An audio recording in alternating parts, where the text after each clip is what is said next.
Des périodes pour être en vie. Enfin, en vie, c'est une façon de parler. Et qu'est-ce que c'est que ça?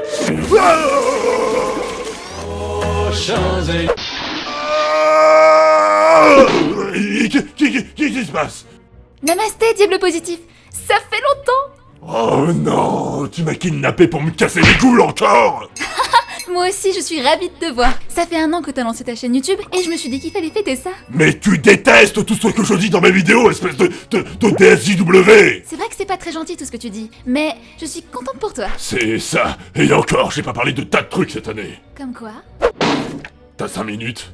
Top 5 des trucs de merde de l'année dont j'ai pas encore parlé. Numéro 5. En juin 2017, on découvre l'existence de rarissimes girafes blanches atteintes de leucisme, une condition génétique qui donne notamment leur couleur à certains tigres du Bengale.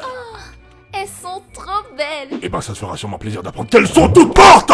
Le 10 mars 2019, on découvre les corps décharnés de 2 des 3 girafes blanches restantes au monde, ne laissant plus que le petit mâle orphelin comme représentant de son espèce. On suppose qu'elles ont été tuées car certaines croyances locales attribueraient des vertus contre le VIH au cerveau de ces bestioles. Mais en vrai, j'avais juste besoin d'un chapeau pour une soirée déguisée. Le thème c'était pas safari. Oh bon, tant pis. Numéro 4. Le 12 décembre 2019, Richard Ferrand est mis en examen pour prise illégale d'intérêt dans l'affaire des mutuelles de Bretagne. En gros, Richard Ferrand, avant d'être au gouvernement, était directeur général des mutuelles de Bretagne. Il a facilité une relocalisation très onéreuse de ces mutuelles, et en plus, pendant qu'il était au gouvernement, il restait chargé de mission là-bas. Et la première loi qu'il a défendue concernait, je vous laisse deviner, eh ben les mutuelles. Cette affaire l'avait forcé à quitter le gouvernement en juin 2017, alors qu'il venait d'être nommé par Manu ministre de la cohésion des territoires, ce qui l'a pas empêché de revenir en 2018 pour reprendre la succession de François de Rugy, le gars au homard, à la présidence de l'Assemblée nationale. Oh, tu dis vraiment n'importe quoi. Quelqu'un comme ça ne peut pas être dans un aussi gentil gouvernement. Non, mais au moins, tu peux pas avoir été condamné et réélu après. Ah. Mais pour être exact, lui, il a pas été condamné. Enfin, pas encore, car il a réussi à gagner du temps en faisant dépayser son dossier à Lille. Mais c'est à noter que c'est la première fois de l'histoire qu'un président de l'Assemblée nationale est mis en examen. Un vrai champion. Numéro 3. Le 26 septembre 2019 à Rouen, une usine du groupe Lubrizol explose dans un magnifique incendie de produits chimiques au milieu de la nuit. Un immense nuage de fumée se forme et parcourt le territoire sans que les sirènes d'alarme ne soient déclenchées. Enfin, il n'y en a eu que 2 de déclenchés, et le reste, ils se sont fait entendre à 8h du matin, alors que l'incendie a eu lieu à 4h. En effet, le préfet de Seine-Maritime, Pierre-André Durand, a considéré que la meilleure chose à faire était de ne pas réveiller les gens afin de ne pas créer un mouvement de panique. Ce qui pourrait se défendre, hein, mais du coup les gens se sont posé une petite question. Elles servent à quoi alors ces alarmes de merde? Mais voilà, le réel problème c'était pas vraiment de rassurer les gens, c'était de les informer. Parce que sur les petits papiers qu'on donne dans les zones Céveso, c'est écrit qu'il faut rester informé grâce aux chaînes de télévision nationale. Sauf que pas de bol, il y a eu un petit quelque chose d'un peu plus dramatique ce jour-là. À la suite donc de cet important incendie qui s'est déclenché cette nuit, important incendie, alors que nous apprenons, selon une dépêche de l'agence France Presse, le décès de Jacques Chirac, l'ancien président de la République. C'est vrai que la mort d'un ancien président inactif depuis 12 ans, c'est bien plus intéressant que la sécurité et la santé de la population. C'est terrible. J'aimais trop quand il disait « Mangez des pommes !»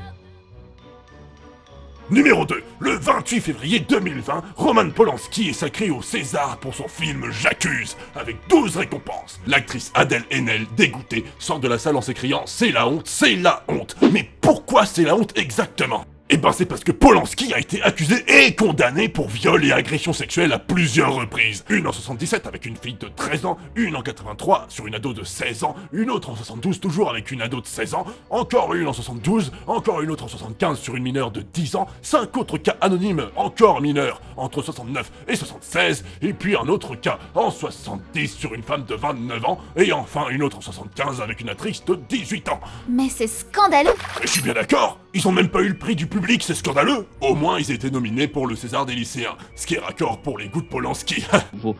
Votre préférence pour les petites filles, peut-être? C'est pas ma préférence pour des jeunes filles, disons, ou jeunes femmes, ça sonne mieux en français. Je ne l'ai jamais caché, j'étais toujours entouré de jeunes filles. Évidemment, ceci a provoqué l'indignation des assos féministes, des groupes de soutien aux victimes de violences sexuelles et de pas mal d'autres gens. Parce que bon, faut rendre au César ce qui appartient au César, cette nomination c'est quand même un gros... Mais bon, faut savoir séparer l'homme de l'artiste au bout d'un moment. Regardez Hitler, d'accord, il a fait un génocide, mais il faisait quand même des super peintures. Et félicitations pour avoir mené la discussion à la comparaison finale et avoir assimilé Roman Polanski à Adolf Hitler. Je suis heureux de vous annoncer que vous gagnez un point Godwin. Bravo à vous. Oh, je sais pas quoi dire, c'est tant d'émotions. Je tiens à remercier tous les nazis morts, sans qui cette blague n'aurait pas été possible. Ah, c'est tout toi ça. Toujours voir le beau côté des choses, c'est adorable. Ta gueule! Oh, et si je peux rajouter une petite note sur toute cette histoire. Et allez, c'est parti. Tu oublies que derrière cette nomination se cache quelque chose de bien plus insidieux. La culture du viol. Ouais, on a bien niqué l'ambiance, yes! La culture du viol, c'est un environnement dans lequel les violences sexuelles sont banalisées, comme au César. Mais c'est le cas partout. Au cinéma, dans les livres, ou dans les séries, où un viol est utilisé pour détruire et reconstruire un personnage par exemple. Dans les publicités, où on montre des femmes soumises, ou quand on minimise les violences sur les hommes. Dans les journaux, quand on associe les viols à des minorités ethniques ou à des étrangers. Alors que l'extrême majorité des viols sont commis par des connaissances des victimes, ou encore dès qu'une femme se fait violer et qu'on se pose tout de suite la question. Elle était habillée comment? Est-ce qu'elle aurait dû être là à ce moment-là? Est-ce qu'elle l'a cherché? Est-ce qu'elle était ivre? Alors que ces interrogations ne valent rien du tout. Du coup, seulement 10% des victimes de viol arrivent à porter plainte à cause des policiers qui souvent remettent en question la parole des victimes et d'une pression sociale très forte. Mais c'est quoi cette mode de porter plainte pour viol?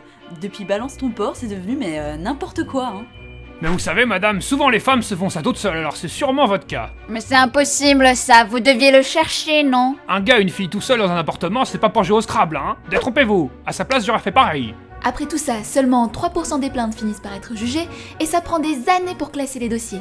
Pendant ce temps-là, l'opinion publique se place rarement du côté des victimes et on arrive à des cas comme celui de Polanski où les élites français valident tellement cette culture du viol qu'ils le soutiennent publiquement et le récompensent d'un des plus grands trophées du monde. Et en plus, faut avouer qu'il est sacrément moche. C'est vrai qu'il est bizarre ce trophée. Ah mais non, mais moi je parlais de Polanski. Et numéro 1, le délai de Cyberpunk 2077.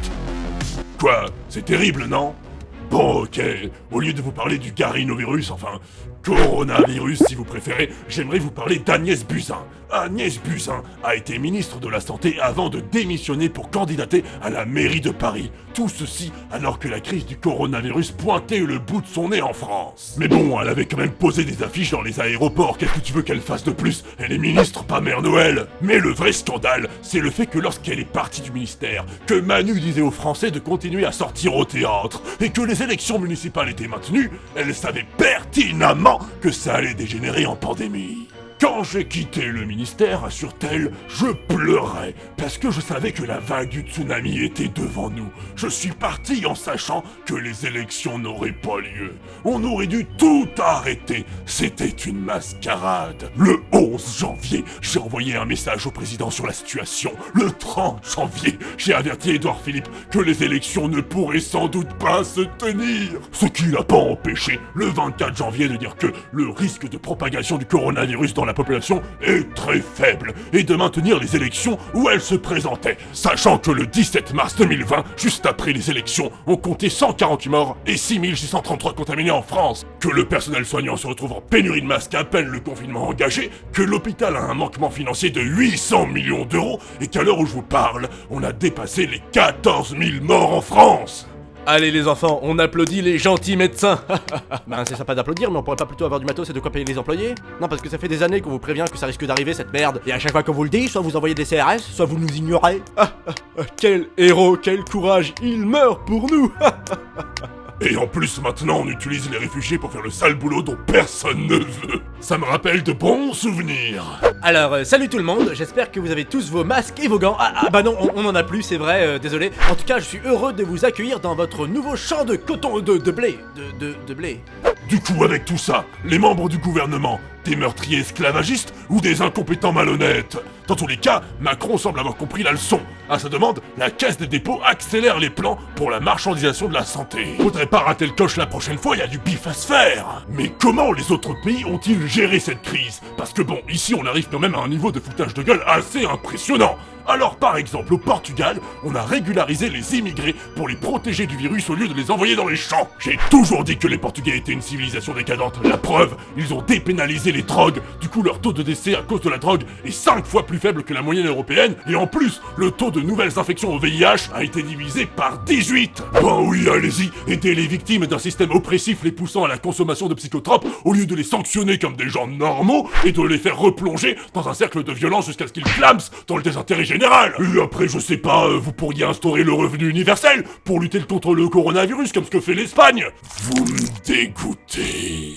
Bon, revenons justement sur le sujet du coronavirus. Même si beaucoup de pays comme l'Italie, la Chine et l'Espagne se sont confinés comme nous, il y a d'autres pays qui ont leur propre manière de gérer la crise. Au Brésil, par exemple, le président Bolsonaro ne veut pas entendre parler de confinement, comme Donald Trump qui refuse de généraliser le confinement, même si plusieurs États l'ont déjà instauré. La Corée du Sud, quant à elle, effectue des dépistages systématiques et bizarrement, donner les moyens aux médecins de soigner semble marcher, puisque chez eux, ils n'ont enregistré que 134 morts sans confinement. Les Pays-Bas, le Royaume-Uni et la Suède, eux, ont une technique assez particulière, celle de l'immunité collective.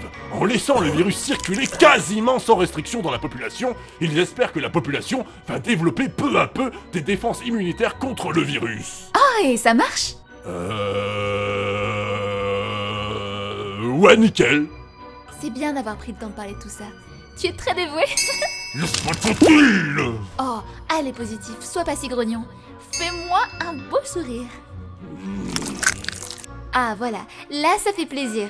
T'es mignon comme tout. Me touche pas. Bon et bien ça m'a fait plaisir de te voir. Encore félicitations pour l'anniversaire de ta chaîne et passe quand tu veux pour une séance de yoga. Crève. T'es chou. Oh, et fais un bisou à Gary et Fanny de ma part. Recrève. Ah, alors, patron, comment ça s'est passé? C'était horrible. Elle était même pas un tout petit peu énervée de tout ce qu'on a fait cette année? Même pas, elle m'énerve. Moi, je l'aime bien. Vous savez ce que ça veut dire, les enfants? Quoi, patron? Qu'il va falloir qu'on soit encore plus diabolique cette année.